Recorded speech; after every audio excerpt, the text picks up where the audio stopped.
están directamente haciendo sus investigaciones a presidentes de la República, o se hicieron en el caso de Guatemala. Si no se quita, si no se tuvieran estas fiscalías plenamente autónomas y con dientes. Sin embargo, hay un tema, y es creo que pertinente contestarlo así, en este bloque que se está construyendo. Algo que aceleraría mucho más el proceso es que podamos avanzar en quitar el fuero al presidente de la República, a los senadores, a los diputados, a los gobernadores, porque esto permitiría que el trámite fuera mucho más rápido. Si vemos después de los escándalos de los documentos de Panamá, de los Panama Papers, simplemente en Islandia o en Ucrania los primeros ministros han tenido que dimitir porque hay una incidencia de la ciudadanía, porque hay todo un esquema, digamos, de movilización y de clamor social, pero también porque las propias instituciones llevan a que las figuras del más alto nivel puedan ser removidas en inmediato.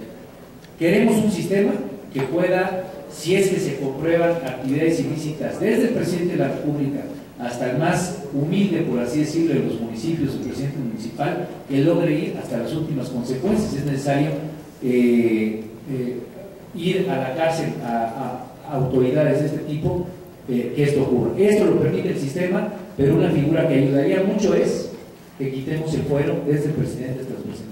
Gracias, buenos días, buenas tardes a todos y a todas. Bueno, sí hay un consenso total en el tema de combate a la corrupción. Ese es justamente el mensaje que hemos querido dar desde hace unas semanas los dos grupos parlamentarios del PAN y del PRD, tanto en el Senado como en la Cámara de Diputados, y más allá de nosotros, con los representantes de las organizaciones de la sociedad civil. Estamos en un acuerdo no solo político, sino también en un acuerdo técnico. Ya han explicado nuestra propuesta de las mesas de trabajo, que han sido ya aceptadas por los presidentes de las comisiones hace un momento. Quisiera también ahondar en lo que acaba de comentar el senador Armando Ríos Pinter sobre el tema del fuero. Ciertamente es un tema que no pudimos lograr cuando discutimos la reforma constitucional en esta materia. Proponíamos que se eliminara el fuero desde la Constitución, no se logró, y vamos a seguir insistiendo, por supuesto. Sin embargo, en las propuestas que hemos presentado, al poner el plazo, se me olvidó el término jurídico, pero la vigencia, digamos, de los delitos para ser investigados y procesados en 7 años, ¿cómo se llama? Prescripción, muchas gracias. Prescripción de tanto de los hechos de corrupción, esto es para hechos de corrupción, exactamente, la prescripción no podrá ser menor a 7 años. Esto quiere decir que funciona, nuestra propuesta funciona porque una vez terminado el encargo de un presidente de la República, de un gobernador, de un senador, etcétera, aún después podrá ser investigado y en su caso sancionado por hechos de corrupción. Entonces es así como lo estamos solucionando esta parte que planteaba. Sobre la segunda parte, no es que la Fiscalía General no sea importante. Recuerden ustedes que hay 2 fiscalías especializadas. A la general le corresponden todos los delitos, excepto los que les corresponden a las especializadas, que son los electorales para la FEPADE y los relacionados con hechos de corrupción. A la Fiscalía especializada en delitos relacionados con hechos de corrupción. En esta propuesta nos estamos concentrando solamente en la Fiscalía que se refiere a delitos relacionados con hechos de corrupción. No significa que el tema de la Fiscalía General no sea importante, pero no es materia del tema de combate a la corrupción. Gracias, buenas tardes. Presidente Anaya, preguntarle, después de la explicación que dio sobre el tema de la Fiscalía Anticorrupción, ¿esto quiere decir que no se activa el transitorio para que Ariel Gómez pudiera quedarse por un periodo de 9 años? Porque entiendo que esa es la propuesta que ha hecho el PRI para aceptar, o sea, sería el canje, ¿no? Aceptar que se incluye en el paquete de discusión anticorrupción el tema de fiscalización, pero que entonces quien se convierta en la primera fiscal general de la Nación sea Ariel Gómez. Esa para el presidente Anaya.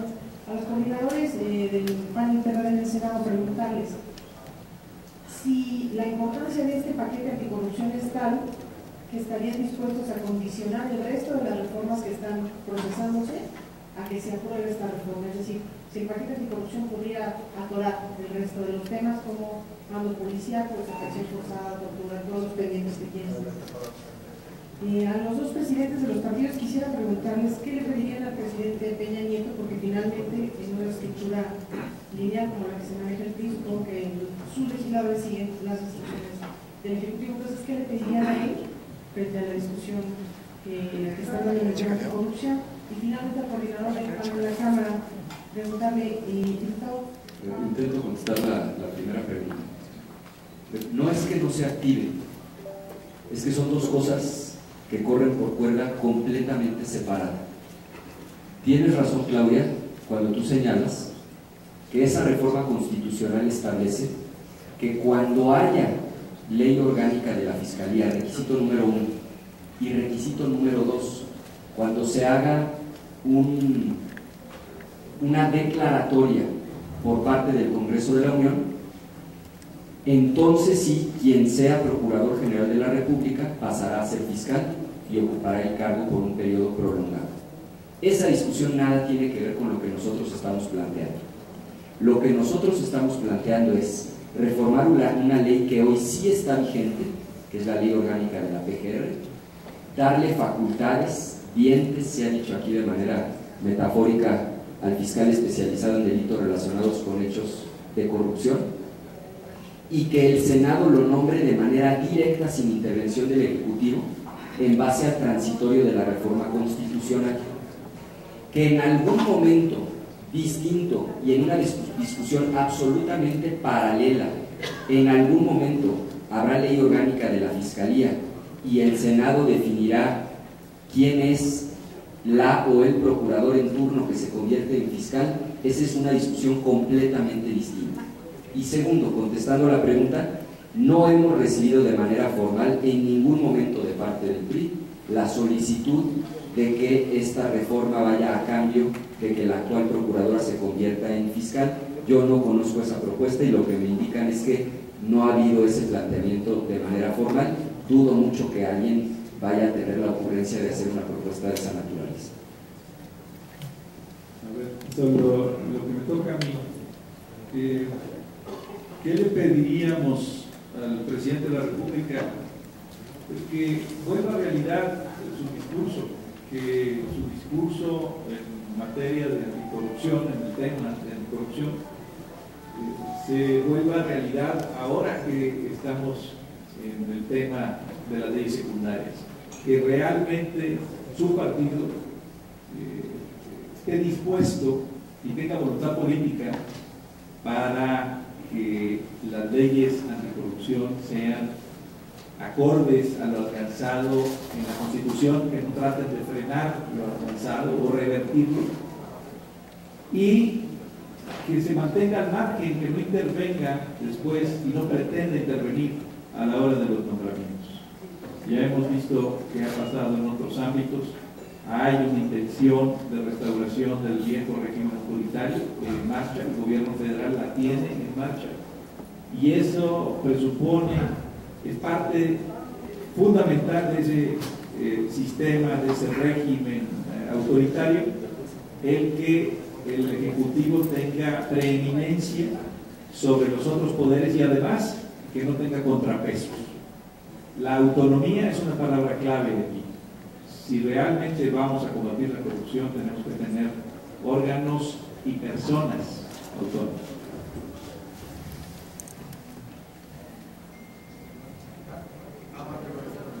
Gracias, Claudia, por tu pregunta. Como hace un momento comentamos, Claudia, en la Cámara de Diputados traemos trabajando en conjunto con el Senado, PAN-PRD, 3 proyectos respecto de 3 temas: Ley Orgánica de la Administración Pública, el Código Penal y la fiscalización. Ya vamos muy avanzados. El compromiso que hemos hecho con los coordinadores parlamentarios es que para la próxima semana, martes o jueves, estemos aprobando ya en el Pleno la de fiscalización. Ya hay acuerdo en comisión y este solamente pasará a Pleno para su discusión y su aprobación. ¿Qué etapa es en la que vamos? En la construcción de que todas las fuerzas políticas vayamos juntos con este proyecto, para que con esa fortaleza pueda llegar de forma inmediata al Senado de la República. Por ello es que estamos de manera acelerada buscando ser productivos y tratar de tener en tiempo y forma. Gracias. Pregunta de Claudia sobre el sistema de policial del país, si es una condición o requisito avanzar en estas reformas, el hecho de que podamos avanzar también en el Sistema Nacional Anticorrupción. Nosotros lo hemos planteado de una manera muy clara desde el principio. Hemos dicho que son dos temas indisolubles que se están analizando de manera paralela. Uno de los grandes problemas de las policías en nuestro país es la terrible corrupción que existe al interior de los cuerpos policiales. Y mientras no haya un órgano que prevenga, corrija y sancione, difícilmente vamos a poder sanear nuestras policías en todo el país. Por eso los dos temas corren en vías paralelas y creemos que deben dictaminarse a la par para atender el problema de corrupción en las policías y desde luego generar un sistema nacional de corrupción que sirva para y usos políticos. A lo hecho pecho, ¿no? Ya se dijo que si no hay leyes en materia de combate a la corrupción, no habrá el tema de reforma constitucional sobre seguridad pública. A ver, yo quiero decirles que es de verdad muy urgente la reforma constitucional en materia de seguridad pública, solo que nos tardamos mucho y ahora tendrá que ser para otro periodo legislativo la Ley General del Sistema Nacional de Seguridad Pública, la que en realidad, a través de la cual podrán aplicarse las nuevas estrategias, las nuevas políticas públicas, el nuevo esquema. Así es que concentrémonos en las leyes de combate a la corrupción. Eso es lo que hemos dicho nosotros ahora ya de manera conjunta, PAN-PRD en el Senado. Concentrémonos en el tema de combate a la corrupción. Debo decirles que el tema de mando único ya hay un acuerdo, ya lo hay, ya hay un documento final, ya está listo, ¿sí? Donde es un modelo mixto al mando único. Ya inclusive andan dando ustedes este documento, o si no, Fernando Herrera se los da. Entonces ya hay un acuerdo. El jueves nos presentaron a los coordinadores una propuesta de dictamen de reforma y tuvimos de acuerdo en su contenido. Así es que está cerrado el tema de reforma constitucional en materia de seguridad pública, pero queremos concentrarnos y darle prioridad a las leyes generales y secundarias en materia de combate a la corrupción.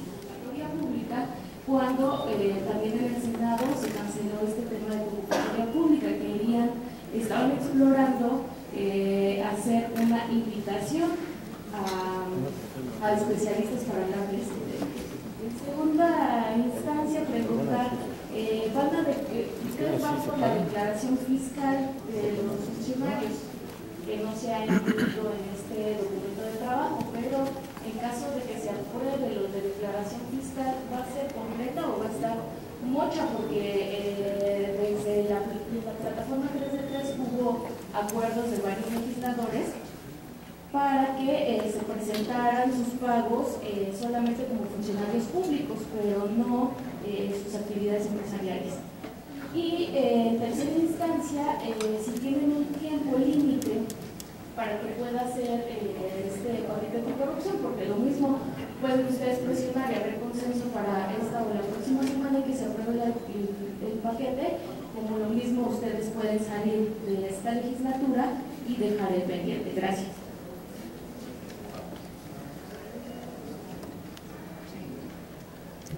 Pues sobre el nombramiento del fiscal anticorrupción, debemos de recordar que la razón básica fundamental que frenó el proceso es que no había un marco jurídico que le diera oportunidad de desarrollar sus funciones con normalidad, con amplitud y con la visión con la cual se contempló la reforma, con visiones de independencia, con reales posibilidades de prevenir, de sancionar, de corregir, en fin.